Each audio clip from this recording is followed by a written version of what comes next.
जब श्री हरि विष्णु ने रावण आदि असुरों का नाश करने के लिए धरती पर साक्षात प्रभु श्री राम के रूप में अयोध्या के राजा दशरथ और रानी कौशल्या के घर अवतार लिया, तब माता लक्ष्मी भी माता सीता के रूप में मिथिला नगरी के राजा जनक को हल जोतने के समय धरती के गर्भ से पुत्री के रूप में प्राप्त हुई।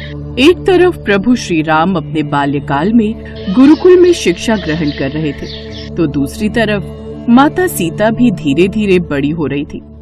माता सीता स्वभाव की बहुत चंचल थी।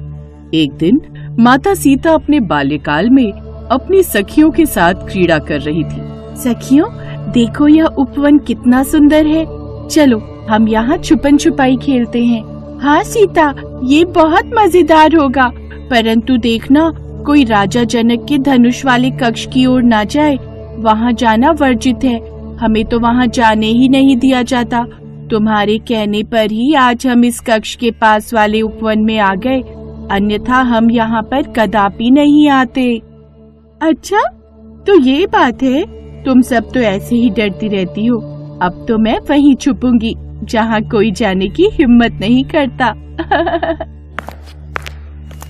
सीता सुनो तो, मत जाओ उस कक्ष में, वहाँ कोई भी नहीं जाता।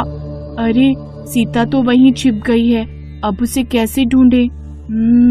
चलो उसके पीछे चलते हैं। सीता खेलते हुए राजमहल के उस भाग में पहुँच जाती है जहाँ भगवान शिव का विशाल धनुष रखा हुआ था। अच्छा, तो यही वो धनुष है जिसकी पिताश्री प्रतिदिन पूजा करते हैं। कितना विशाल और दिव्य लग रहा है ये धनुष। माता सीता ने उत्सुकता से आगे बढ़कर धनुष को छू लिया। क्षण भर में ही धनुष हल्का सा हिलने लगा। राजमहल के प्रहरी इस दृश्य को देखकर स्तब्ध रह गए। उन्होंने जाकर राजा जनक को सूचना दी। महाराज, अद्भुत घटना घटित हुई है।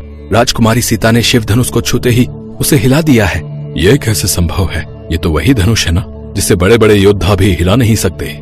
राजा दशरथ दौड़कर माता सीता के पास आते हैं। पिताश्री, आपको पता है, मैंने इस धनुष को हिला दिया। आप तो कहते थे यह धनुष कोई नहीं हिला सकता।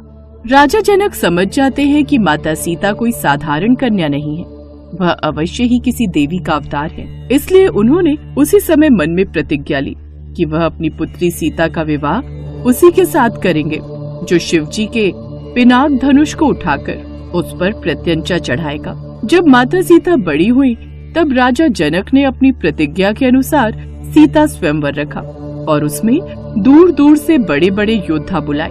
कुशध्वज राजा जनक जी के छोटे भाई थे। उनकी 2 पुत्रियां थीं, मांडवी और श्रुतकीर्ति। वे दोनों भी सीता जी के विवाह के समय विवाह लायक थीं। सीता स्वयंवर की तैयारी शुरू हो गई। धूमधाम से सारे आयोजन की व्यवस्था होने लगी। सीता की छोटी बहन उर्मिला तथा उनकी चचेरी बहनों मांडवी और श्रुतकीर्ति को जब यह बात पता चली, आपको पता है दीदी, आपके स्वयंवर की तैयारी चल रही है। हमने सुना है स्वयंवर की शर्त के अनुसार भगवान शिव के धनुष पर जो प्रत्यंचा चढ़ा देगा वही होगा आपका राजकुमार। वो राजकुमार सचमुच कितना भाग्यशाली होगा जिसे हमारी इतनी सुंदर और प्यारी दीदी से विवाह करने का सौभाग्य प्राप्त होगा। मैं जानती हूँ पिताश्री मेरे भविष्य को लेकर चिंतित हैं, इसीलिए उन्होंने ऐसी प्रतिज्ञा रखी है और उनकी इस बात से मैं सहमत हूँ। नियति ने मेरे लिए कुछ अच्छा ही सोचा होगा। सीता स्वयंवर प्रारंभ हुआ। राज्यसभा में बहुत से महारथी राजा आए थे। सीता जी के सौंदर्य को देखकर सभी राजकुमार मोहित हो गए। सभा में उपस्थित सभी महारथी व पराक्रमी राजाओं को राजा जनक का सादर प्रणाम। आप सबका मेरी पुत्री सीता के स्वयंवर में हार्दिक स्वागत है। स्वयंवर में रखी शर्त के अनुसार जो भी महारथी शिव जी के धनुष को उठाकर इस पर प्रत्यंचा चढ़ाएगा उसी से मैं अपनी पुत्री सीता का विवाह करूंगा। स्वयंवर की प्रक्रिया प्रारंभ की जाए। स्वयंवर शुरू होता है। एक के बाद एक राजा धनुष को उठाने के लिए प्रयास करते, लेकिन कोई भी उसे हिला तक नहीं पाया। सभा में निराशा का माहौल था। तभी एक गरजती हुई आवाज मंडप में गूंज उठी। लंकापति रावण पधार रहे हैं। सभा में एक अजीब सा सन्नाटा छा गया। जैसे ही रावण ने प्रवेश किया, पूरा मंडप उसके तेज और प्रभाव से भर गया। वह स्वर्णाभूषणों से विभूषित, गगन भेदी अट्टहास करता हुआ सीधा राजा जनक की ओर बढ़ा।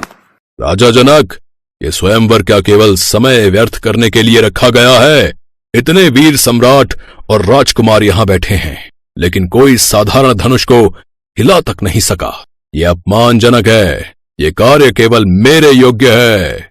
रावण की दृष्टि श्री राम पर भी पड़ी, लेकिन वह उन्हें सामान्य राजकुमार समझकर अनदेखा करता हुआ धनुष के समीप पहुंचा। रावण ने गर्व से शिव धनुष को उठाने के लिए दोनों हाथ बढ़ाए और पूरा बल लगाकर उसे उठाने का प्रयास किया, लेकिन धनुष टस से मस नहीं हुआ। सभा में बैठे राजा महाराजा विस्मय से देख रहे थे। रावण का चेहरा क्रोध और अपमान से तमतमा उठा। उसने पुनः पूरी शक्ति लगाई, लेकिन धनुष नहीं हिला। सभा में हलचल मच गई। रावण इस अपमान को सह नहीं सका और गरजते हुए वहां से लौट गया। इसके बाद राजा जनक ने निराश होकर कहा, क्या ये धरती वीरों से खाली हो गई है? क्या इस सभा में कोई भी ऐसा महारथी नहीं है जो शिवजी के इस धनुष को उठा सके? राजा जनक की बात सुनकर लक्ष्मण क्रोध में आ गए और सभा के बीच में उठकर बोले, हे राजा जनक, अगर मुझे श्री राम आज्ञा दें तो मैं इस पूरे ब्रह्मांड को गेंद की तरह उठा लूं। शिवजी का पिनाक धनुष कौन सी चीज है? लक्ष्मण, क्रोध में नहीं आओ। पुत्र राम, जाओ भगवान शिव के उस धनुष पर प्रत्यंचा चढ़ाओ और राजा जनक की चिंता को दूर करो।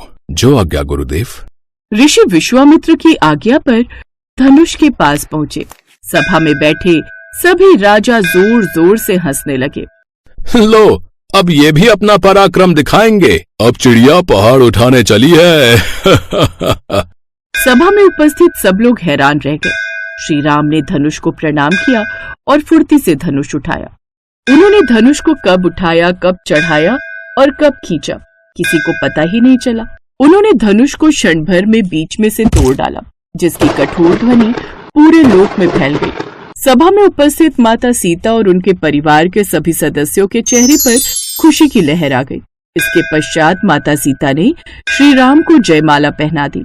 तभी भगवान परशुराम आ जाते हैं। वह बहुत क्रोधित अवस्था में थे। उन्हें देखकर सभा में सभी भयभीत हो जाते हैं। उनके मुख पर तेज दमक थी और वाणी में रोष था। कौन है वो अभिमानी जिसने मेरे आराध्य भगवान शिव के धनुष को तोड़ने का दुस्साहस किया? क्या उसे ये नहीं पता कि ये धनुष मेरे स्वामी का है? जिसने इसे तोड़ा है वो मृत्यु के लिए तैयार हो जाए। सभा में सन्नाटा छा जाता है। लक्ष्मण मुस्कुराकर उत्तर देते हैं, मुनिवर, ये धनुष बहुत पुराना था। संभव है कि अपने आप टूट गया हो।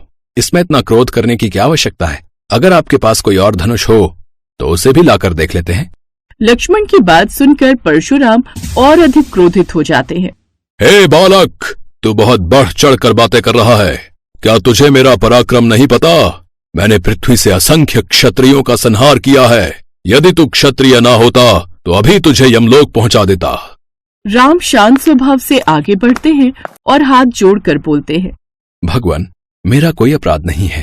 मैंने किसी द्वेषवश ये धनुष नहीं तोड़ा, बल्कि ये तो भगवान शिव की कृपा से ही संभव हुआ। यदि इससे आपको कष्ट पहुंचा है तो मैं आपसे क्षमा चाहता हूँ। परशुराम राम की विनम्रता पर ध्यान नहीं देते और क्रोध में कहते हैं, यदि तुम सच में इतने पराक्रमी हो तो मेरा ये विष्णु धनुष उठाकर उसकी प्रत्यंचा चढ़ाकर दिखाओ। राम सहजता से आगे बढ़ते हैं और बिना किसी कठिनाई के धनुष उठा लेते हैं और उस पर प्रत्यंचा चढ़ाने लगते हैं। परशुराम यह देखकर अचंभित रह जाते हैं। उनकी बुद्धि जागृत होती है और वे समझ जाते हैं कि श्री राम कोई साधारण मानव नहीं, बल्कि स्वयं भगवान विष्णु हैं। उनकी वाणी अचानक बदल जाती है। प्रभु, अब मुझे सत्य का ज्ञान हो गया। आप कोई साधारण राजकुमार नहीं, बल्कि स्वयं भगवान नारायण हैं। मैं अपने अहंकार के कारण आपको पहचान नहीं सका। कृपया मुझे क्षमा करें। अब मैं अपना संपूर्ण क्रोध त्याग कर तपस्या के लिए महेंद्र पर्वत की ओर जा रहा हूँ। परशुराम श्री राम को प्रणाम कर वहां से प्रस्थान कर जाते हैं। सभा में सभी राम के धैर्य, शक्ति और विनम्रता की प्रशंसा करते हैं। सब हर्षित हो गए। इसके पश्चात खूब धूमधाम के साथ सिया राम जी का विवाह होता है। स्वर्ग से सभी देवी देवता फूलों की वर्षा करते हैं। पूरा ब्रह्मांड उन्हें विवाह की बधाई दे रहा था।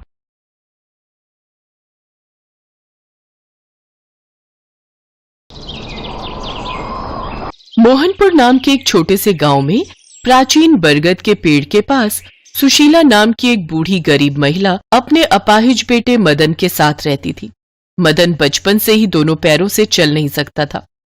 मिट्टी और भूसे से बनी सरला की छोटी सी झोपड़ी गांव के किनारे पर खड़ी थी, जिस पर अक्सर राहगीरों का ध्यान नहीं जाता था। अपने जीवन की गरीबी और कठिनाइयों के बावजूद सुशीला भगवान राम में अपनी अटूट आस्था के लिए जानी जाती थी। एक और दिन बीत गया और अभी तक मेरे भगवान राम नहीं आए हैं, लेकिन मुझे पता है कि वो आएंगे। वो एक दिन मेरे दुखों को दूर करने जरूर आएंगे। मुझ गरीब की झोपड़ी में वो जरूर आएंगे। माँ, प्यास लगी है। हाँ बेटा, अभी देती हूँ, पानी भी और रोटी भी। ये रही राम जी की थाली और ये तेरी। माँ, मैं तुम्हें बचपन से उनकी थाली लगाते हुए देख रहा हूँ। माँ, क्या तुम्हें पक्का विश्वास है कि भगवान राम हमारी झोपड़ी में आएंगे? हाँ बेटा, मुझे पूरा विश्वास है। मेरे राम मेरी झोपड़ी में जरूर आएंगे। वो जानते हैं मैं उनकी प्रतीक्षा में आंखें बिछाए बैठी हूँ। उन्हें मुझे दर्शन देने आना ही होगा। हर दिन सुशीला अपनी झोपड़ी को साफ करती थी और अपने मिट्टी के बर्तन में चावल और दाल का एक छोटा सा हिस्सा पकाती थी, इस उम्मीद में कि राम जी उससे मिलने आएंगे। उसकी आस्था को लेकर गांव वाले अक्सर उसका मजाक उड़ाते थे, जिनमें गांव का जमींदार भी शामिल था। जब भी वो उस रास्ते से गुजरता, सुशीला को देखकर बहुत हंसता। सुशीला, तुम और तुम्हारी कल्पनाएं। जितना मर्जी अपनी इस टूटी फूटी झोपड़ी को सजा लो, भगवान राम तुम जैसी गरीब बुढ़िया से मिलने नहीं आने वाले। जमींदार साहब, आप जब भी इधर से गुजरते हो मुझे यही बात कहते हो। एक दिन ऐसा आएगा जब आप देखते रह जाओगे, जब मेरे राम मेरी झोपड़ी में आएंगे। मेरा दिल मुझसे कहता है कि राम आएंगे। उम्र के साथ साथ अक्सर ऐसा हो जाता है। खैर, हमें क्या, करो इंतजार, हम भी देखते हैं। अरे जमींदार साहब, क्या इन छोटे गरीब लोगों के मुंह लगना। चलिए, वहां पेड़ की छाया में खटिया लगा दी है। आप वहां आराम से पेड़ की ठंडी छाया में बैठो और ठंडी ठंडी हवा का आनंद लो। सुशीला को आदत थी रोजाना ऐसे ताने सहने की। वो किसी की भी बात का बुरा नहीं मानती थी। वो तो सिर्फ अपने प्रभु श्री राम की भक्ति में ही लीन रहती थी। एक दोपहर में जब सुशीला गांव के बाहर लकड़ियां इकट्ठा कर रही थी, दो युवा और सुंदर साधु साधारण कपड़े पहने हुए उसकी झोपड़ी के पास आए। उनकी उपस्थिति शांत थी और उनकी मुस्कान बहुत ही कोमल थी। माँ, क्या हमें थोड़ा पानी मिल सकता है? हम बहुत दिनों से यात्रा कर रहे हैं, हमारे पास पानी समाप्त हो गया है। हाँ हाँ मेरे बच्चों, कृपया अंदर आओ, भोजन का समय है। मैं तुम दोनों के लिए भोजन भी लाती हूँ और साथ में पानी भी। माँ, कौन आया है? बेटा, दो ऋषि पधारे हैं, यात्रा पर निकले हैं, इसीलिए कुछ देर यहाँ विश्राम करना चाहते हैं। ये मेरा बेटा है मदन। सुशीला भोजन की थाली लगाने लगी, तभी दूसरे युवा ऋषि ने सुशीला से पूछा, माँ, आपने भोजन की ये 3 थालियां क्यों लगाई हैं? हम तो केवल 2 ही हैं। बेटा, ये थाली भगवान राम के लिए है। मैं जब भी भोजन लगाती हूँ तो एक थाली भगवान श्री राम के लिए निकालती हूँ, क्योंकि मुझे यकीन है कि एक ना एक दिन वो मेरी इस झोपड़ी में जरूर आएंगे और इस भोजन को ग्रहण करेंगे।